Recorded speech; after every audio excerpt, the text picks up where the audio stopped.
दोस्तों, माँ दुर्गा की उत्पत्ति और स्वरूप के बारे में किस शास्त्र में लिखा गया है? मित्रों, हिंदू धर्म में देवी आद्य शक्ति देवी दुर्गा या अंबिका को सर्वेश्वरी और त्रिदेव जननी कहा गया है। वेद, उपनिषद, पुराण सहित अन्य हिंदू शास्त्रों में उनकी उत्पत्ति और स्वरूप का विस्तार पूर्वक वर्णन किया गया है। आइए इस वीडियो में हम विस्तार से जानेंगे। दोस्तों, शास्त्र शक्ति तत्व एवं शक्ति उपासना संबंधित सर्वोत्कृष्ट, अत्यंत अद्भुतम एवं प्रामाणिक ग्रंथ है। इसके अतिरिक्त ब्रह्मांड की उत्पत्ति से पूर्व भी देवी थी, जो अकेली ही प्रकट हुई थी। तब कहीं कुछ नहीं था, अतः देवी को केवल अपनी ही छाया दिखाई देती थी। इसी छाया से माया बनी, जिससे मानसिक शिव हुए। इसी आधार पर आगम शास्त्रों में शक्ति को शिव की जननी भी माना गया है। सृष्टि रचना हेतु देवी ने इसी मानसिक शिव को अपने पति के रूप में स्वीकार करके सृष्टि की रचना की, परंतु वह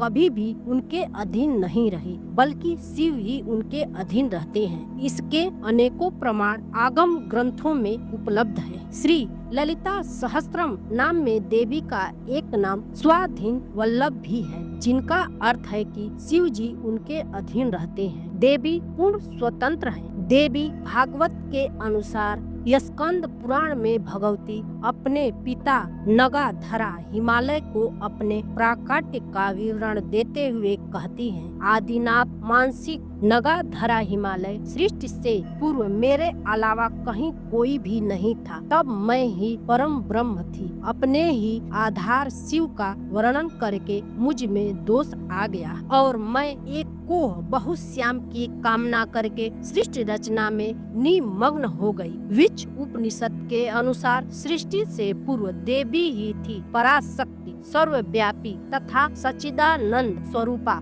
पराशक्ति, चित्त शक्ति परमेश्वरी, ब्रह्मांड जननी तथा आद्य शक्ति ब्रह्मांड तथा आत्मा सब इसी के नाम है। वह आद्या इसलिए कही जाती है कि इनके पहले कोई नहीं था। देवी ने ही ब्रह्मांड की रचना की। ब्रह्मा, विष्णु, महेश समेत समस्त प्राणी मात्र को जन्म दिया। ब्रह्मांड में जो कुछ भी है सब देवी में ही ओतप्रोत यह शक्ति स्वयं प्रकाशित होती है। यही आत्मा है। यही शक्ति नित्य निर्विकार परमात्मा की चेतना को द्योतक है। यही महात्रिपुर सुंदरी है। इसी पराशक्ति को दशम महाविधाओं यथा काली, तारा, त्रिपुरी, सुंदर, भुवनेश्वरी, त्रिपुर, भैरवी, धूमवती, छिंद माता, बगलामुखी, मातंगी तथा कमला एवं प्रत्यंगिका, दुर्गा, चंडी, गायत्री, सावित्री, सरस्वती तथा ब्रह्मानंद कला के रूप में पूजी जाती हैं। विभिन्न शास्त्रों में शक्ति शब्द को विभिन्न अर्थों में प्रयुक्त किया गया है। आगम शास्त्रों में इसे पराशक्ति कहा गया है, जो सत्य चित आनंद स्वरूपा ब्रह्मांड है।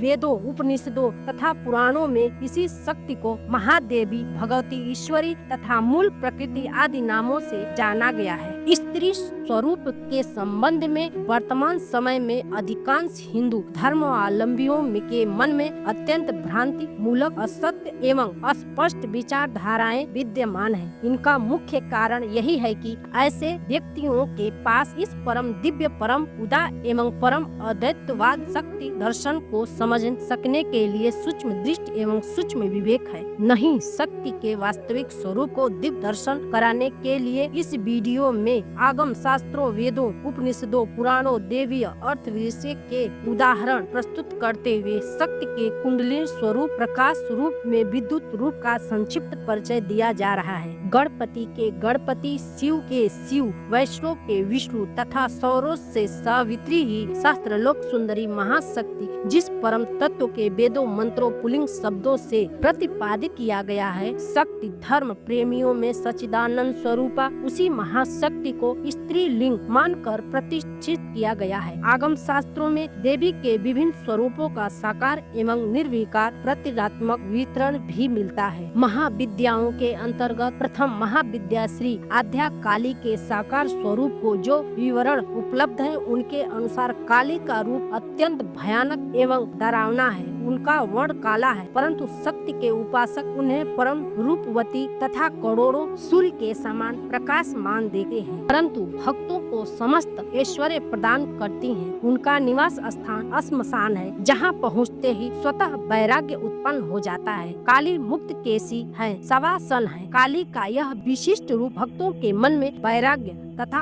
अद्वेष भावना उत्पन्न कर देती है। श्री आध्या का पुरुष रूप ही कृष्ण है। वह स्वयं बताती हैं कि मेरा पुरुष रूप कृष्ण है। कभी त्रिपुर सुंदरी श्री कृष्ण का रूप धारण कर लेती हैं तथा कभी तारा श्री राम का रूप धारण कर लेती हैं। श्री काली एवं श्री कृष्ण में मूलतः कोई भेद नहीं है। श्री कृष्ण के अधिकांश मंत्रों में काम बीज की ही प्रधानता है। शक्ति ग्रंथों में श्री विष्णु के 10 अवतारों की 10 महाविधाओं से एक रूपता सिद्ध की गई है। यथा कृष्ण स्तु कालिका साक्षात राम मूर्ति तारिणी धूमवती वाम स्तंभ कर मस्तु वगुला मुखी अर्थात कालिका ही पुरुष रूप में श्री कृष्ण, तारा राम है, भुवनेश्वरी रूप है त्रिपुर भैरवी, नरसिंह धूमवती, वामम छिन्न माता परशुराम, लक्ष्मी गुलाब मुखी कुर्म मातंगी बौद्ध तथा त्रिपुर सुंदरी कल्की के रूप में विभिन्न आगम ग्रंथों में महाशक्ति कुंडलिनी स्वरूप, विद्युत स्वरूप तथा प्रकाश स्वरूप में गुणगान किया गया है। कुंडली रूप में उसे शक्ति कुंडली, समस्त जननी शक्ति कुंडली,